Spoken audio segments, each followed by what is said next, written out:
All right, it is Newsday, and on the JP side, we knew what was coming this week, and now we are getting affirmation of exactly what it is.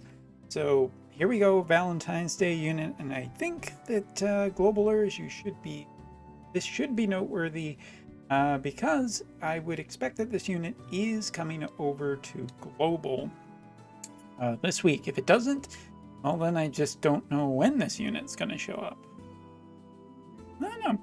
Guess we'll have to find out. But anyway, let's take a look. We got version 5.3, which is coming right away here. Version 5.3, featuring some new updated stuff for the game. Anything really important? I think the most important thing, and I've talked about this before, is the JP delivery function. So units that you have a lot of job points on, but can't use them anymore, you can actually transfer those into a pool where you'll be able to gift them to a unit that does need them. And I think this has just been a long time needed. There really isn't, there just really isn't a great way of really easily generating a ton of job points for some of those units that you're just kind of mid-tier. Maybe you need them for selection quest or whatever, and maybe you're, I don't know, Black Witch Helena is like 500,000 or something like that, and you just want to use them for something else. We'll see what the exchange rates are, but this is a good thing. Also introducing a normal guild battle, as well as some stuff to do with crediting stones.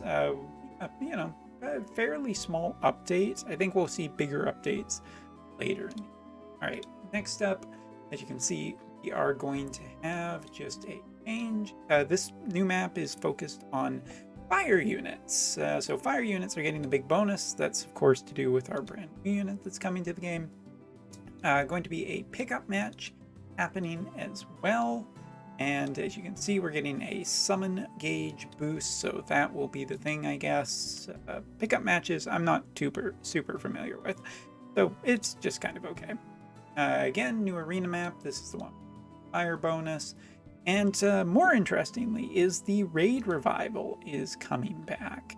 Raid Revival, it has been a good chunk of time since we've seen this happening, so I am really happy to see it back. Looks like it's the chocolate raid, and there will be a bunch of old pieces of equipment that will be obtainable through this, and that's fine. That's just a great way for people to get an equipment. Looks like it's basically the exact same as it used to be. It doesn't look like any changes, and looks like also the vision card is back on the so hooray for people who may have missed that. But to go with our new unit this week, we also have a brand new, and for the first one in a good long time, Ninja Blade. I can't even think of how long it's been since we've seen Ninja Blade, a new Ninja Blade, and this is definitely one. So regardless of how good the unit is this week, which we're about to get into, this is going to be fantastic, I think. I mean, at this point, just any new upgraded Ninja Blade with a little bit of difference is going to be nice. You know, there aren't a ton of ninjas in the game yet, even to this point, but you know, for me who likes farm, I'm really happy to see a new weapon. And that brings us, of course, to our brand new unit, a Valentine's Day Ildira. And yeah, I said, I think I was predicting Alum or Venera, but I was definitely thinking it was going to be a fire unit because, you know, Global just got a fire unit. And wouldn't it be nice to tempt people with Setia by also giving them a brand new damage unit? And here she is. This is a brand new damage unit. Of course, she is limited time on JP side, as these units often are. And you can see right now, we got Ranger as well as Battle Axe. This job has been cropping up a lot lately. We've seen the Battle Axe showing up a fair bit, so we're pretty familiar with it at this point. Ranger, I mean, there's going to be good range and attack abilities on these two, so great. I mean, she is a straight physical unit. She's 90 cost. She's not a 100 cost unit. Didn't think she was going to be a 100 cost unit, but fire elemental, physical, and yeah, her new job. The kanji, I think, will probably not necessarily remain the same for whatever she ends up being labeled, whatever this job ends up being labeled on global.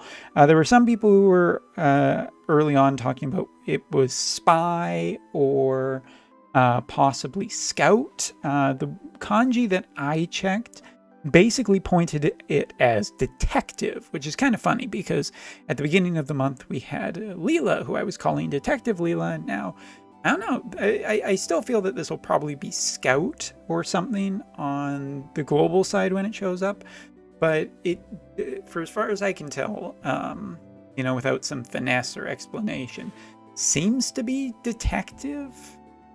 Okay, doesn't really matter. Let's talk about the unit. So first of all, you can see Limit Burst is a massive AoE, dealing large damage, but also with a CT function as well. So much as Ildera had before, she's going to have some CT manipulation in her Limit Burst. That will probably be, and before we get too much further into this unit does seem to be based around much like you would expect for a unit with Ninja Blades. Speed and physical attack, slashing, all seems to be par for the course with this unit. But Ildera hasn't lost all of her old tricks, as she seems to be still having some of her arithmetician shenanigans in the background.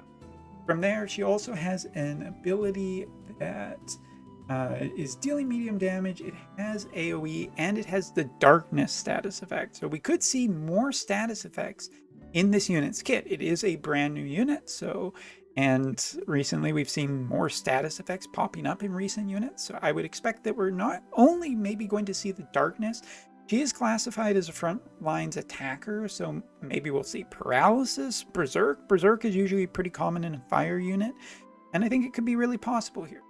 As for the bottom base here, we are seeing a barrier, 3x barrier, that is also giving her a speed boost until she is damaged. The translation's a little weird. I assume that it's until her barrier is gone she gets a speed boost, because that's basically the way a lot of these new abilities have been put in the game. If you think like Moore, for example, who has the re-raise, right? It's either re-raise or guts, but I'm pretty sure it's re-raise. She's not on the JP side. Anyway, point is that when she has a certain beneficial status effect, she gets certain bonuses. And here we're seeing the exact same kind of ability. So I wouldn't assume it's until her first hit, but that is also a possibility. I mean, this is a new ability we've never seen before, so it could be one way, could be the other, but we'll find out.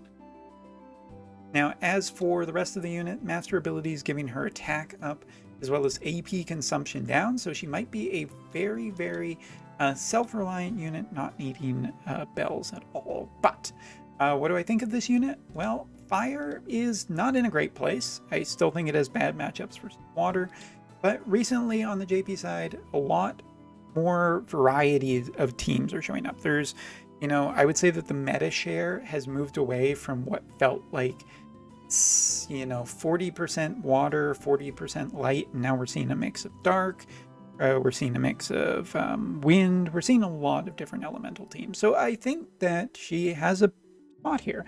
I think that she would roll well with a Setia and Mont, but I think the thing that's missing here is a vision card, which will probably be the following week.